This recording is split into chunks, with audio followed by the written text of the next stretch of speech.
இந்தியாவில் இருக்கக்கூடிய உயர்நீதிமன்றமா இருக்கட்டும், உச்ச நீதிமன்றமா இருக்கட்டும், இதுல எப்படி பெரும்பாலும் எல்லாமே ஒரு குறிப்பிட்ட சாதியை சார்ந்த நீதிபதிகளாகவே இருக்கிறார்கள். சமீபத்தில் மெட்ராஸ் உயர்நீதிமன்றத்தில் இருந்த அட்வொகேட்டுகள் ஜட்ஜுகளாக ப்ரமோஷன் ஆக்கப்பட்டதிலும் எப்படி பெரும்பாலும் ஒரு குறிப்பிட்ட சாதிய சமூகமாக இருக்கிறார்கள். ஒட்டுமொத்தமாக இந்தியா முழுக்க இருக்கக்கூடிய அனைத்து நீதிமன்றங்களிலும் 753 நீதிபதிகள் இருக்கிறார்கள். இதில் எவ்வளவு பேர் அந்த குறிப்பிட்ட சாதியை சார்ந்தவர்கள்? இவர்கள் எப்படி அந்த நீதிபதி பதவிக்கு வந்தார்கள்? இதற்கு பின்னாடி என்ன நடந்து கொண்டிருக்கிறது? வணக்கம், இது தமிழ் குரல். நான் உங்கள் சத்யராஜ். சென்னை உயர்நீதிமன்றத்தில் மூத்த வழக்கறிஞராக இருந்த 7 பேர்த்த அடுத்தது ஜட்ஜா மாத்த போறாங்க. இந்த 7 பேர் எந்த சமூகத்தை சார்ந்தவர்கள்? ஏன் தமிழ்நாட்டிலயா இருக்கட்டும், இல்ல இந்தியாவில் இருக்கக்கூடிய எந்த நீதிமன்றங்களா இருக்கட்டும், உயர் நீதிமன்றமா இருக்கட்டும், உச்ச நீதிமன்றமா இருக்கட்டும், எல்லா இடத்திலையுமே ஒரு குறிப்பிட்ட சாதிய சமூகம் மட்டுமே ஜட்ஜா வர முடியுது. நீதிமன்றத்தை அவர்கள்தான் கட்டுப்படுத்த முடியுது. இதுக்கு பின்னாடி என்ன அரசியல் நடந்துகிட்டு இருக்கு? இது குறித்து நேற்று பார்த்தீங்க அப்படின்னா, திராவிட கழகத்தினுடைய தலைவர் திரு ஆசிரியர் வீரமணி அவர்கள் ஒரு அறிக்கை கொடுத்திருந்தாரு. அது மட்டும் இல்லாமல் விடுதலை சிறுத்தைகள் கட்சியினுடைய தலைவர் திரு முனைவர் தொல் திருமாவளவன் அவர்களும் ஒரு அறிக்கை கொடுத்திருக்காங்க. அதுல வெளிப்படையாவே திருமாவளவன் அவர் என்ன சொல்றாரு அப்படின்னா, இப்ப இருக்கக்கூடிய ஹைகோர்ட்டுக்கு 7 பேர்த்த ஜட்ஜா மாத்துறாங்க. அவங்க எல்லாருமே பெரும்பாலும் அமலாக்கத்துறைக்காக, அது மட்டும் இல்லாம வருமான வரித்துறைக்காக, அதாவது மத்திய அரசாங்கம் RSSக்காக கோர்ட்ல வந்து நின்றவங்க. இன்னும் ரொம்ப துல்லியமா சொல்ல போனா, இவங்க எல்லாம் RSS சித்தாந்தத்தை ஏற்றுக்கொண்டவர்கள், இந்துத்துவ சித்தாந்தத்தை ஏற்றுக்கொண்டவர்கள், பாஜகவை ஏற்றுக்கொண்டவர்கள். இவர்களுக்கு மட்டும் எப்படி வந்து நீதிபதி ஆகக்கூடிய ப்ரமோஷன்ஸ், அதாவது இந்த எலிவேஷன் எப்படி கிடைக்குது அப்படிங்கிற கேள்வியை தான் முன் வச்சிருக்கிறாரு. இதுல இன்னும் நம்ம ரொம்ப துல்லியமா பார்த்தோம் அப்படின்னா, பல தகவல்கள் தொடர்ச்சியா வந்து கொண்டே இருக்குது. இப்ப இந்தியாவில் இருக்கக்கூடிய மொத்த நீதிபதிகள்ல கிட்டத்தட்ட 753 பேர்த்துல வெறும் 117 பேர் தான் பெண்கள், 636 பேர் ஆண்கள் தான். பெரும்பாலும் ஆண்கள் தான். இப்போ சென்னை உயர்நீதிமன்றத்தை பொறுத்த வரைக்கும் பார்த்தீங்க அப்படின்னா, பெண்களுக்கு முக்கியத்துவம் கொடுக்குறோம் அப்படிங்கிற பேர்ல நிறைய பார்ப்பன சமூகத்திலிருந்து வரக்கூடிய பெண்களுக்கு முக்கியத்துவம் கொடுத்து அவங்கள வந்து அந்த வழக்கறிஞர்களை நீதிபதி ஆக்குறாங்க அப்படிங்கிற குற்றச்சாட்டை வந்து ஆசிரியர் வீரமணி அவர்கள் வந்து முன்வைக்கிறார். இப்ப இயல்பா நமக்கு வரக்கூடிய கேள்வி என்ன அப்படின்னா, ஆண் பெண் இதை தாண்டி சாதியாக எப்படி நீதிமன்றங்கள் உழண்டு கொண்டிருக்கின்றன? ஒட்டுமொத்தமாக உயர்நீதிமன்றம், உச்ச நீதிமன்றத்தில் 753 ஜட்ஜஸ் இருக்கிறாங்க. இதுல பாத்தீங்கன்னா 582 ஜட்ஜ், அதாவது 753ல 582, கிட்டத்தட்ட 600 பேர் உயர் சாதியை சார்ந்தவர்கள் தான். உயர் சாதி அப்படிங்கிறது இங்க பார்ப்பனர்கள் மட்டும் கிடையாது, பார்ப்பனர் அல்லாத உயர் சாதிகளும் இருக்கிறாங்க. குறிப்பாக வட இந்தியாவில் பார்ப்பனர் அல்லாத உயர் சாதியினர் தமிழ்நாட்டை விட, தென்னிந்தியாவை விட கொஞ்சம் அதிகமாகவே இருக்கிறாங்க. இவங்க எல்லாமே பாத்தீங்க அப்படின்னா பிராமணர்களைப் போல இந்து சனாதன தர்மத்தில் அவர்களுக்கு வந்து உயர் சாதி அந்தஸ்து கொடுக்கப்பட்டவர்கள். அவர்கள் தான் வந்து ஒட்டுமொத்தமாக இந்தியாவினுடைய நீதித்துறையில் 80% நீதிமன்றங்களை, 80% அதிகமான நீதிமன்றங்களை தன் கட்டுப்பாட்டுக்குள் வச்சிருக்காங்க. சோ இந்த டேட்டா பாத்தீங்க அப்படின்னா DW அப்படிங்கக்கூடிய பத்திரிகை வெளியிட்டு இருக்காங்க. அவங்க தான் சொல்றாங்க 582 ஜட்ஜஸ், அதாவது 753ல உயர் ஜாதி சார்ந்தவங்க. சரி, ஓகே, ரைட்டு. இந்த மக்கள் தொகை எவ்வளவு இந்தியாவில் இந்த உயர் ஜாதிக்காரங்கன்னு பார்த்தீங்கன்னா 10% குறைவு. அதுலேயும் குறிப்பா பிராமின்ஸ் பார்த்தீங்க அப்படின்னா 4% குறைவு தான் இருக்காங்க இந்தியாவில். ஒட்டுமொத்த இந்தியாவில் பார்ப்பனர்கள் வெறும் 4% தான் இருக்கிறாங்க. ஆனா அவங்க பார்த்தீங்க அப்படின்னா ஒரு மிகப்பெரிய போர்ஷன், கிட்டத்தட்ட 30% மேல நீதிமன்றங்களை தன் கட்டுப்பாட்டில் வச்சிருக்காங்க. இதைத்தான் ஆசிரியர் வீரமணி என்ன சொல்றாருன்னா, நீங்க சென்னை உயர்நீதிமன்றத்துக்கு போட்டிருக்கக்கூடிய 7 பேர் அடுத்ததாக வழக்கறிஞராக இருந்து நீதிபதியாக மேல ப்ரமோஷன் ஆகி வரக்கூடிய, அந்த எலிவேஷன்ல வரக்கூடிய ஆட்கள் ஏன் பிராமினா இருக்கிறாங்க அப்படிங்கிற கேள்வி முன் வைக்கிறாரு. இப்ப பாத்தீங்கன்னா இந்தியாவில் அதிகமான ஜனத்தொகை கொண்ட மக்கள் வந்து OBC சமூகம். கிட்டத்தட்ட 55-60% மக்கள் OBC-லிருந்து வர்றாங்க. OBC-னா BC, MBC, அது எக்ஸ்ட்ரீம்லி பேக்வர்ட் கிளாஸ், இது எல்லாத்தையும் இன்க்ளூட் பண்ணது. இப்ப இவங்கள்ல இருந்து எவ்வளவு பேர் ஜட்ஜஸா வர்றாங்க அப்படின்னு பார்த்தா மிக மிக மிக மிக குறைவு. இந்த 753 ஜட்ஜஸ்ல வெறும் 93 பேர் மட்டும்தான் இந்த OBC சமூகத்திலிருந்து வர்றாங்க. இது நமக்கு என்ன ஆச்சரியமா இருக்கு அப்படின்னா, இந்தியாவில் 3%, 5%, 10%க்குள்ள இருக்கக்கூடிய உயர் ஜாதிக்காரங்க கிட்டத்தட்ட 80%க்கு அதிகமா ஜட்ஜா இருக்கிறாங்க. 60% இருக்கக்கூடிய OBC-ய ஏன் இவ்வளவு குறைவு, 10%, 15%க்குள்ள இருக்கிறாங்க? அப்ப என்ன நடந்துகிட்டு இருக்கு நீதிமன்றங்கள்ல அப்படின்னா, இந்த நீதிமன்றங்களில் நீதிபதிகளாக வரக்கூடியவர்களை யார் வந்து தேர்வு செய்யறாங்க அப்படின்னா, கொலீஜியம் சிஸ்டம் தான் வந்து தேர்வு செய்யுது. இந்த கொலீஜியம் சிஸ்டம் முழுக்க முழுக்க உயர் சாதியை சார்ந்தவர்களால் ஆக்கிரமிக்கப்பட்டிருக்கு அப்படின்னா கண்டிப்பா ஆக்கிரமிக்கப்பட்டிருக்கு. மோடி அரசாங்கம் என்ன சொல்றாங்கன்னா, இல்ல இப்படி வந்து கொலீஜியம் முழுக்கவே வந்து பாத்தீங்கன்னா உயர் சாதியா இருக்கிறதுனால இந்த கொலீஜியத்தையே கலைச்சிட்டு நேஷனல் ஜுடிஷியல் அப்பாயின்மெண்ட் கமிஷன் ஒரு கமிஷனை கொண்டு வந்துருவோம். ஸோ இப்போ வந்துருக்கூடிய உச்சநீதிமன்ற தலைமை நீதிபதி கூட அதுக்கு வந்து இசைவு தெரிவிச்சிருக்காரு. இது மாதிரி நாம ஒன்று கொண்டு வந்துடலாம் அப்படிங்கிற மாதிரியான சில ஐடியா சொல்றாங்க. இங்க சிக்கல் எங்க வருது அப்படின்னா, கண்டிப்பா கொலீஜியம் ரிசர்வேஷன் ஃபாலோ பண்ணணும். எல்லா ஜாதிக்கும் அந்த ஜாதியினுடைய எண்ணிக்கையின் அடிப்படையில் அவங்களுக்கான ப்ரொபோர்ஷனை கொடுக்கணும் அப்படிங்கிறது ஒரு நியாயமான விஷயம். ஆனா அதுக்காக கொலீஜியத்தையே கலைச்சிட்டு இந்த மத்திய அரசாங்கம் சொல்லக்கூடிய ஒரு சிஸ்டத்தை கொண்டு வந்தா ஒட்டுமொத்தமா நீதிமன்றமே அரசாங்கத்தின் கீழே போயிடும். அவங்களுடைய காலு கீழே போயிடும். நான் என்ன கேட்கிறேன், இப்போ மத்திய அரசாங்கம், மோடி அரசாங்கம் சொல்றாங்க இல்லையா, கொலிஜியத்து ரிசர்வேஷன் இல்லை, கொலிஜியத்தை நம்ம கொண்டு வந்துடலாம், நம்ம கட்டுப்பாட்டில் வச்சுக்கலாம், வேற ஃபார்மேட் அப்படிங்கிறாங்க இல்லையா. உங்களுடைய மத்திய அரசாங்கத்தினுடைய பிளானிங் கமிஷன்ல இருந்து இப்போ பிளானிங் கமிஷன்ல அதை நிதி ஆயோக்னு மாத்திட்டாங்க. அந்த நிதி ஆயோக்கா இருக்கட்டும், இல்ல ரிசர்வ் பேங்க் ஆஃப் இந்தியாவா இருக்கட்டும், எலெக்ஷன் கமிஷனா இருக்கட்டும், இல்ல பிரைம் மினிஸ்டர் அலுவலகமா இருக்கட்டும், பிரைம் மினிஸ்டருடைய எக்கனாமிக் அட்வைசரி கவுன்சிலா இருக்கட்டும், இல்ல வந்து செக்யூரிட்டி அட்வைசரி கவுன்சிலா இருக்கட்டும், இது மாதிரி பெரிய டிபார்ட்மெண்ட்ஸ் டெல்லியில் இருக்கல, இதுல எவ்வளவு பேர் பார்ப்பனர்கள் அல்லாதவர்கள் இருக்கிறார்கள்? அதாவது உயர்ஜாதி அல்லாதவர்கள் எவ்வளவு பேர் இருக்காங்கன்னு பாத்தீங்கன்னா 1% 2% தான்.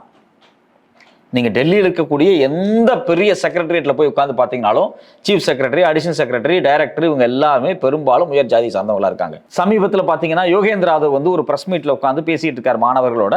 அப்ப அங்க இருக்கக்கூடிய மாணவர்களை பார்த்து கேட்கிறாரு, இங்க இருக்கக்கூடிய மாணவர்களை எவ்வளவு பேர் ஓபிசி எஸ்சி எஸ்டி இருந்து வந்திருக்கீங்க அப்படின்னா யாருமே கை தூக்கல.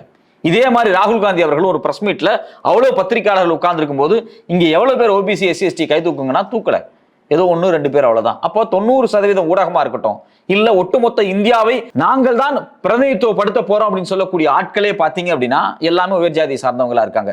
இப்போ சமீபத்தில் உச்சநீதிமன்றத்துடைய தலைமை நீதிபதியாக இருந்த திரு BR கவாய் அவர்கள் ரிட்டையர் ஆயிட்டார். அவர் தான் இந்தியாவினுடைய ஒட்டுமொத்த வரலாறில், இந்த 70-75 ஆண்டு கால வரலாறில் 2வது தலித் சமூகத்திலிருந்து வந்த ஒரு உச்சநீதிமன்ற தலைமை நீதிபதி. அவரும் போயிட்டாரு. இப்போ உச்சநீதிமன்றத்தில் இருக்கக்கூடிய 33 நீதிபதியில எவ்வளவு பேர் வந்து ஷெட்யூல் காஸ்ட் இருக்காங்க? கிடையாது. எவ்வளவு பேர் இஸ்லாமியர் இருக்காங்க? கிடையாது. சோ அந்த 33 பேர்த்துல பெரும்பகுதி கிட்டத்தட்ட 20 பேருக்கு மேல முழுக்க முழுக்க பாத்தீங்கன்னா உயர்ஜாதி சார்ந்தவங்க தான். அதாவது 60% அதிகமாக உச்சநீதிமன்றத்தில் இருக்கக்கூடிய நீதிபதிகளில் உயர்ஜாதியை சார்ந்தவங்க தான். அது மட்டும் இல்லாம வெறும் 18% தான் இந்த ஓபிசி. இந்தியாவில் 60% இருக்கக்கூடிய ஓபிசி மக்களுக்கு வெறும் 18% தான் ரெப்ரசன்டேஷன். அதே மாதிரி பாத்தீங்கன்னா அதர் ரிலிஜன் வெறும் 10-12% தான். இன்னும் சொல்ல போனா சில விஷயங்கள் வந்து அன்கிளியரா இல்ல. அப்ப 33 உச்சநீதிமன்ற தலைமை நீதிபதி இருக்கிறாங்க அப்படின்னா இந்தியாவினுடைய மக்கள் தொகையின் அடிப்படையில் தான் அது பிரிக்கப்பட்டிருக்கணும். ஆனா இங்க பிரிக்கப்பட மாட்டேங்குது.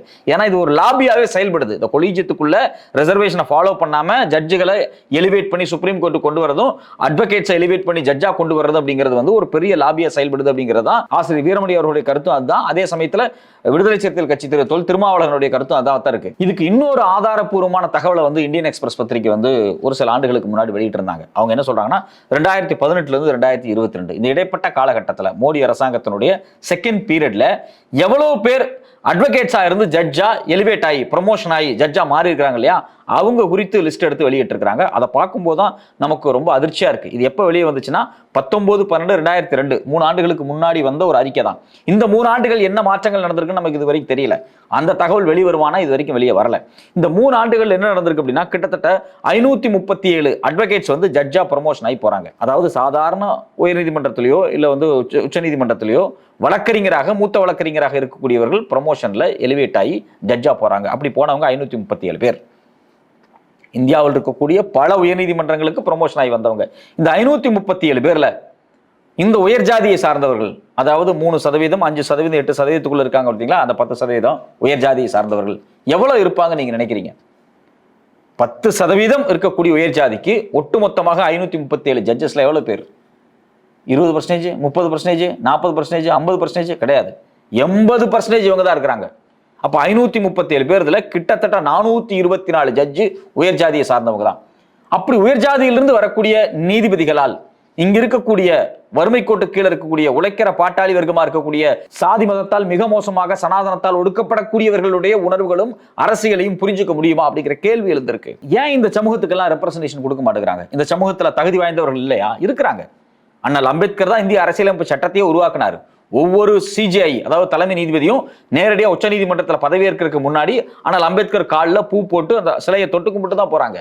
நீங்க சிலை செய்றீங்க, மாலை போடுறீங்க, தொட்டு கும்பிடுறீங்க, அம்பேத்கரை போட்டுறீங்க. ஆனா அம்பேத்கர் சொன்ன ரிசர்வேஷனை நீங்க ஃபாலோ பண்ண மாட்டேங்கிறீங்க. அம்பேத்கர் சொன்ன எந்த விதமான சமூக நீதி கொள்கையை நீங்க ஏத்துக்க மாட்டேங்கிறீங்க. இதுதான் வந்து இங்க இருக்கக்கூடிய இரட்டை நிலைப்பாடு. அதாவது ஒரு பக்கம் பாத்தீங்கன்னா அம்பேத்கரை புகழ்றது, அம்பேத்கருக்கு வானுயர சிலை வைக்கிறோம் அப்படிங்கிறது. மகாராஷ்டிரால 350 அடியில் அம்பேத்கருக்கு சிலை வைக்கிறேன் அப்படிங்கிறாங்க. ஆனா சிலை மட்டும் வைக்கிறீங்களே தவிர நீங்க அங்க இருக்கக்கூடிய அரசு உத்தியோகங்களில், நீதிமன்றங்களில் எவ்வளவு தூரம் தலித் சமூகத்துக்கும் பிற்படுத்தப்பட்ட சமூகத்துக்கும் இடஒதுக்கீடு கொடுக்குறீங்க? இந்தியாவில் இருக்கக்கூடிய ஐஐடி ஐஐஎம்ல 90% பேராசிரியர்கள் ஏன் ஒரு குறிப்பிட்ட சாதிய சமூகமா இருக்கிறாங்க? என்ன காரணம்? அப்ப இதுக்கு பின்னாடி இருக்கக்கூடிய இந்த கேஸ்ட் லாபி தான் ஒர்க் ஆகுதா அப்படிங்கிற கேள்வி வந்திருக்கு. ஸோ அப்போ 2018 இருந்து 2022 வரைக்கும் 537 ஜட்ஜஸ் ப்ரொமோஷன் ஆகி வர்றாங்க. அதில் 424 பேர் ஒரே ஒரு குறிப்பிட்ட ஜாதி, அதாவது உயர் ஜாதியை சார்ந்தவங்க, அதாவது 80%. அடுத்து பார்த்தீங்கன்னா பேக்வர்டு கிளாஸ். இந்தியாவினுடைய 60% மக்கள் பேக்வர்டு கிளாஸ் தான், 60% அதிகம். அவங்கலேருந்து எத்தனை சதவீதம் வந்திருக்காங்கன்னு பார்க்குறீங்களா? 11% தான், வெறும் 57 நீதிபதிகள் தான். அப்போ அடிப்படையில் வரக்கூடிய கேள்வி என்ன? ஓபிசி எம்பிசி இவங்களுக்கெல்லாம் தகுதியே கிடையாது, பிசி எம்பிசி எவனுக்கும் தகுதி கிடையாது, எஸ்சி எஸ்டி எவனுக்கும் தகுதி கிடையாது, நாங்கள் தான் எல்லாமே, நாங்கள் தான் மூலகாரங்க, இந்த ஒட்டுமொத்த நீதித்துறையும் எங்களுடைய கட்டுப்பாட்டில் தான் செயல்படும் அப்படிங்கிற மனப்பாங்கு இருக்கா அப்படிங்கிற கேள்வி வந்திருக்கு. இது மட்டும் இல்லாமல் மைனாரிட்டி சமூகம், இஸ்லாமிய சமூகத்திலிருந்து வெறும் 2.6% தான். ரொம்ப வேதனையாக இருக்குது. இன்னைக்கு இந்தியாவில் பார்த்தீங்க அப்படின்னா பாராளுமன்றத்தில் முஸ்லிம்களுக்கான உரிய ரெப்ரசன்டேஷன் இல்லை, சட்டமன்றங்களில் உரிய ரெப்ரசன்டேஷன் இல்லை. பீகாரா இருக்கட்டும், இல்லை உத்தரப்பிரதேசா இருக்கட்டும், இல்லை மகாராஷ்டிராவா இருக்கட்டும், இஸ்லாமிய மக்கள் அதிகமாக வாழ்ந்துட்டு இருக்காங்கல்ல. எவ்வளவு எம்எல்ஏக்கள் தேர்வாகி எம்பிக்கள் தேர்வாகி உள்ள வந்து உட்கார்ந்துருக்கிறாங்க. ஏன் அதை இவ்வளவு தூரம் தடையாக ஒரு சமூக சூழலாக இந்த பாஜக RSS சக்திகள் ஏற்படுத்தி கொண்டே இருக்கிறார்கள்? நீதிபதியாக கூட வர முடியல. அதே மாதிரி பார்த்தீங்கன்னா ஷெட்யூல் காஸ்ட்லேருந்து வெறும் 2.8%, ஷெட்யூல் ட்ரைப்ஸ்லேருந்து 1.3%. அதாவது மொத்தமாக பார்த்தீங்க அப்படின்னா இந்த SC ST வெறும் 22 ஜட்ஜு தான். எத்தனை? 537 ஜட்ஜில் 537 ஜட்ஜில் வெறும் 22 ஜட்ஜு. ரொம்ப ஆச்சரியமா இருக்கு. 4% கூட இல்லை. இந்தியாவில் கிட்டத்தட்ட 25% அதிகமாக இருக்கக்கூடிய தலித் சமூகத்துக்கு வெறும் 4% ரிசர்வேஷன்ஸ் கூட நீதித்துறையில் கொடுக்கப்படலை அப்படின்னா இது என்ன மாதிரியான கட்டமைப்பு அப்படிங்கிற கேள்வி வருது. இதை தொடர்ச்சியாக திராவிட கழகமாக இருக்கட்டும், விசிகாவாக இருக்கட்டும் கேள்வி கேட்டுக்கொண்டே இருக்கிறார்கள்.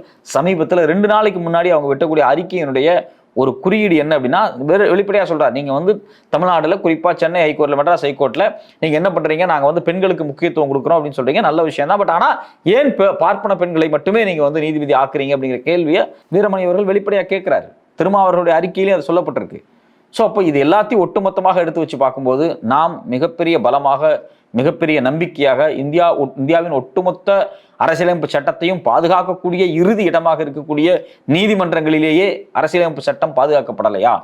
ஏன் எல்லா துறைகள்லையும் ரிசர்வேஷன் கொண்டு வரணும் அப்படின்னு ஆனால் அம்பேத்கர் நினைச்சாரு, நீதிமன்றங்களில் மட்டும் ஏன் ரிசர்வேஷன் இருக்க மாட்டேங்குது?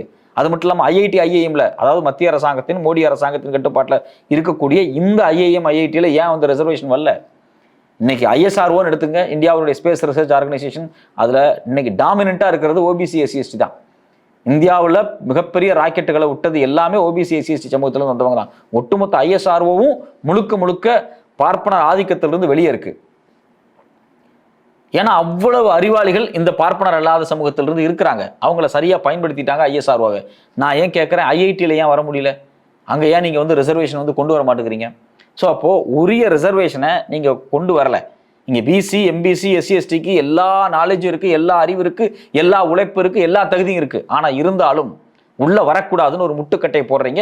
இந்த முட்டுக்கட்டையின் பேரில் தான் இப்போ புதுசாக நீட்டுன்னு ஒன்று கொண்டு அதுலேயும் பல முட்டுக்கட்டைகளை போட்டுட்ருக்கீங்க. இது மட்டும் இல்லாமல் நேஷனல் டெஸ்டிங் ஏஜென்சி அப்படின்னு சொல்லி ஒரு மத்திய நிறுவனத்தை உருவாக்கி ஒட்டுமொத்தமாக இந்தியாவில் இருக்கக்கூடிய எல்லா கல்லூரி படிப்புகளும், அதாவது ஹையர் எஜுகேஷனுக்கும் வெளிப்படையாக எக்ஸாம் வைக்க போகிறோம் அப்படிங்கிறீங்க. BComலேருந்து BA இங்கிலீஷ்லேருந்து எல்லாத்துக்கும் நான் எக்ஸாம் வைப்பேன்.